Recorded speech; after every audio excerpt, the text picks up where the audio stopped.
All right, ladies and gentlemen, welcome back to the channel. We're talking about the Cincinnati Bengals. In tonight's video, we are going to do an off-season recap / season recap, all that fun stuff. But I want to preface it with this. The Bengals, as crazy dysfunctionally the defense was this past year, the fact that the Cincinnati Bengals went 9-8, Joe Burrow obviously playing at, MVP level once again, I'm still so high on this team. And we'll talk about it. Al Golden, I'm a huge Notre Dame fan. I love Al Golden. He is now your brand new defense coordinator. We'll talk about that. But I just want to say, man, it reminds me just so much of my Green Bay Packers with Aaron Rodgers, where it's none of the issues are ever offensively. It's just defensively.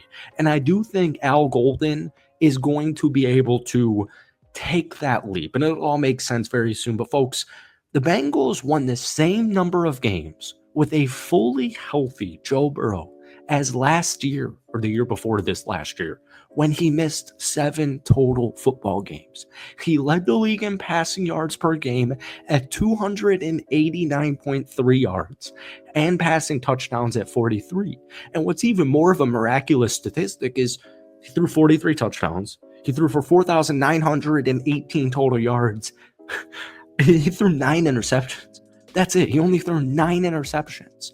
But the defense was just not it.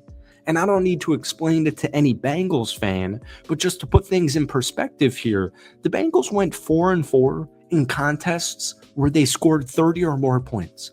There is no reason that number should not be at least, and this is being generous, 6-2. That number realistically should be 7-1 or 8-0.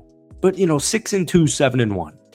If that was the case, Cincinnati Bengals are 11-6 or 12-5. You're going into the playoffs, and we've got a much different conversation here. Cincinnati has already kind of addressed this defensive issue. Obviously, you guys fired defense coordinator Lou Anarumo, who this stat actually blew me away because I always loved Coach Lou with the Bengals.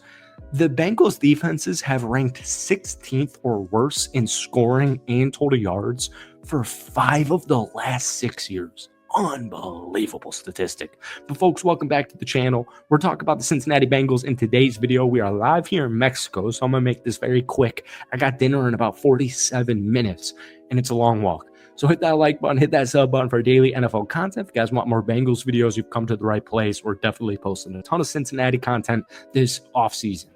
The good news for the Bengals is you have $46.6 million in projected cap space, all right? Now, the Bengals have also led the NFL in the lowest amount of dead money in each of the past 2 years. Even more so, just to make it worse, they've landed outside the top 10 just once in the past 12 seasons, all right? Now, they enter this year, once again, $46-ish million in cap space, according to Over the Cap. But they could actually double that number with some cuts. And I don't really even want to talk about cuts in today's video, but here's some top cut candidates, and we're not talking about stakes. Sheldon Rankings, I think he's 100% gone. Alex Kappa, very good chance he's gone. Then you have guys like Jermaine Pratt, Sam Hubbard. There's a lot of positions of need, and pretty much all of them are going to come defensively. Cornerback position, defensive line, more so, depending on what they do. If they decide to trade Trey Hendrickson, I don't think they should, and we'll talk about that in 1 second. Another edge rusher, some defensive line help. They need to build up these trenches on the defensive side of things, and I think Al Golden's the perfect guy for this. You guys remember him. He worked with Coach Lou's defense for 2 years here in Cincinnati, oversaw, last-minute interceptions. He was the linebackers coach. Jermaine Pratt, Logan Wilson, they went to the Super Bowl in 2021, and Al Golden was a big reason. Now, I did say at the beginning of this video, I'm a biased Notre Dame football fan, but I think he is a very perfect choice because of his success, not only with Notre Dame, but just in the collegiate level in general, and also obviously as the linebackers coach for the Cincinnati Bengals. So there is a level of familiarity there. But here's what I really want to talk about.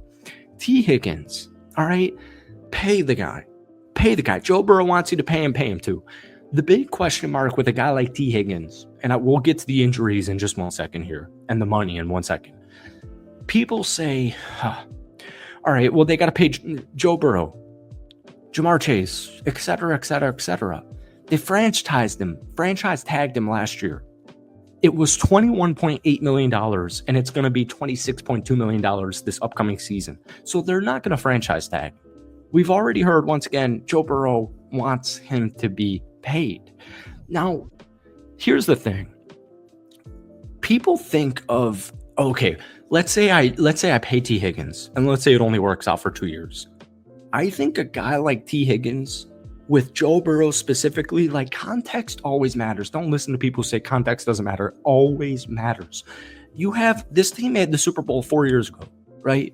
You've got one of the best quarterbacks in the NFL, in my opinion. I think this dude is the cream de la cream, or the creme de la creme, whatever the saying goes. Joe Burrow's a superstar stud.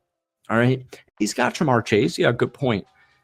If it were to be a mistake 2 or 3 years down the line, I think that's a mistake you are willing to bet on. Like, I don't care if you pay T. Higgins a fat contract and it doesn't work out 3 years down the line. Well, I'm going to enjoy these next 2 years. And he just put together a beautiful season. 75.9 receiving yards per game. That was 9th in the National Football League. He only dropped 2 passes on 104 targets. He posted a top 10 catch percentage. He forced 16 missed tackles, a career high, more than the previous 2 years combined. But I do get it at the same time. The biggest issue with T. Higgins is availability, or it's becoming a big issue, or it's been a big issue. Another season where he's just battling these like kind of nagging injuries, right? He logged 636 offensive snaps this year. That's only 56%. Ankle injury, hamstring issues, quad injury. Over the past 4 seasons, T. Higgins has failed to cross 760 snaps in a single year and has taken just 54% of the team's offensive snaps over the last 2 years. So it's not ideal. But like we keep saying, the issues do not come down to Joe Burrow. They don't come down offensively. They were 6th in scoring, and I get it. They were technically 30th in total rushing per game, averaging only 92.6 rushing yards per game. But here's the thing.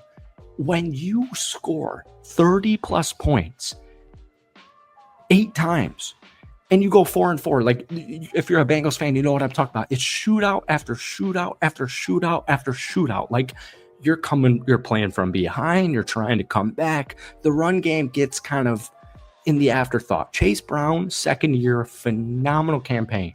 So I would pay T. Higgins. I'd bring back Chase Brown as a starting running back, or I'm not bring him back, but I'd keep Zach Moss on the bench. I don't think you need to cut him or anything like that. And I would look into a couple of guys. Jair Alexander, I'm a Green Bay Packers fan. Jair Alexander, Quay Walker. I saw a really good hypothetical trade.